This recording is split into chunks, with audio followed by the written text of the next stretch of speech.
嗨，大家好，欢迎回到本期的嘉生红丝竹音乐。本期影片为大家讲解基础的调音哦。学习乐器最平常的莫过于调音这项基础的工作，但是你真的懂调音吗？你常常是不是搞不清楚怎么调音呢？还是觉得调音很困难呢？基础调音这期影片记得收藏起来哦。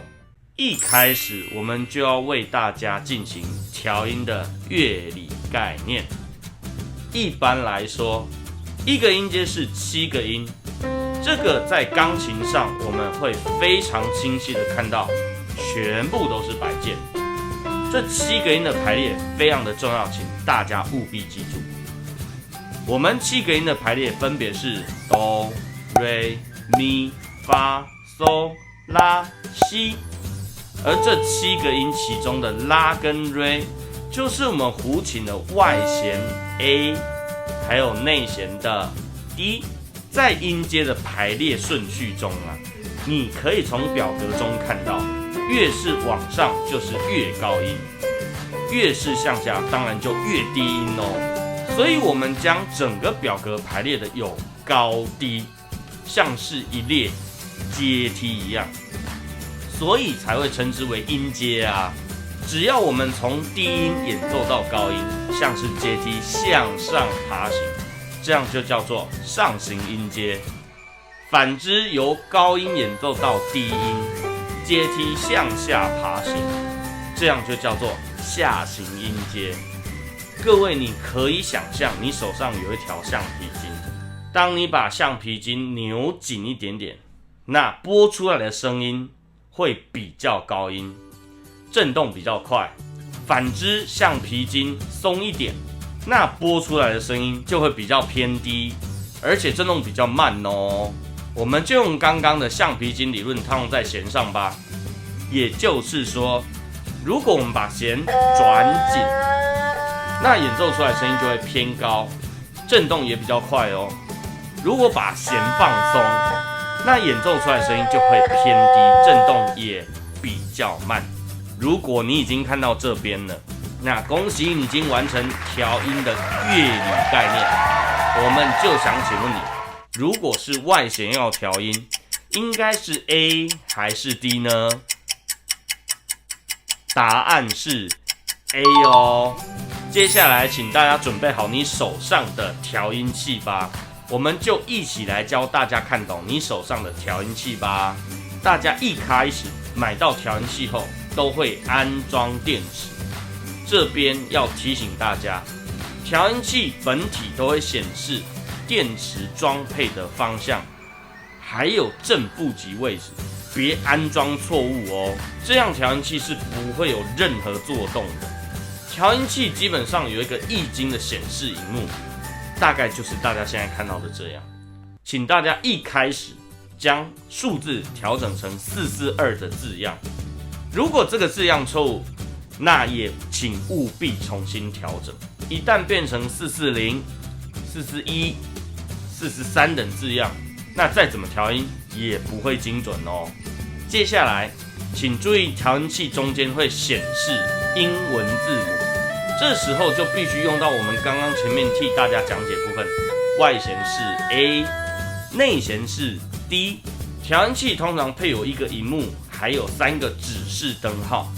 这3个灯号分别有升记号红灯、降记号红灯，中间绿灯表示音准。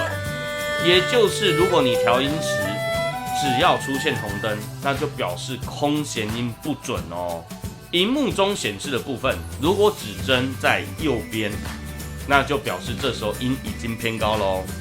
如果指针在左边，那就表示这时候音已经偏低了。看到这边，你又完成了调音器的认识。我们想请问你，调音器应该设定多少才是正确的呢？1 440 2 441 3 442 4 443。答案是3 442哦。请大家一起把二胡拿起来吧。二胡在调音的控制上，分别有大的弦轴，还有小的微调可以使用哦。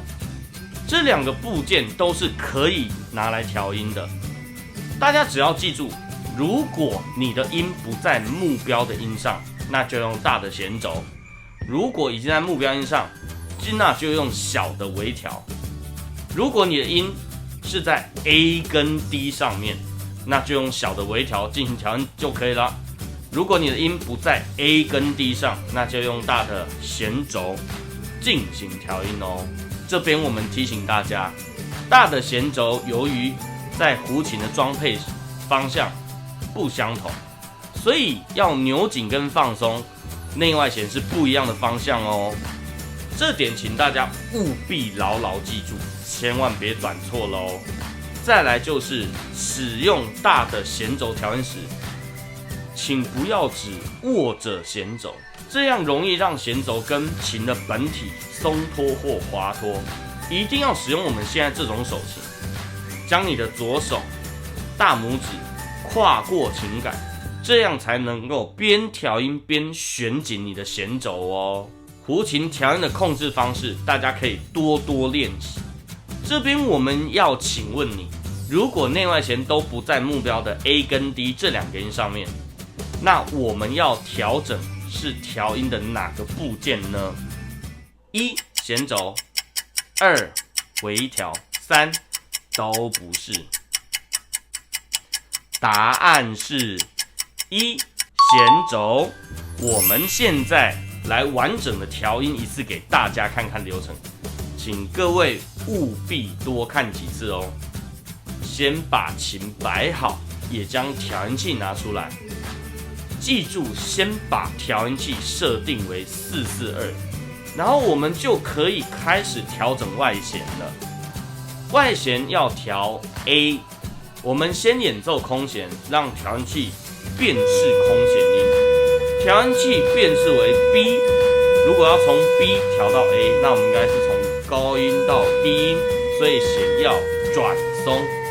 记得把左手放到弦轴上面，左手的大拇哥要扣紧琴杆，接下来将弦轴旋转，让弦慢慢放松，再将左手移到微调地方，慢慢旋转微调，让调音器的指针对准3个灯号中间的绿灯，这样就完成调音喽。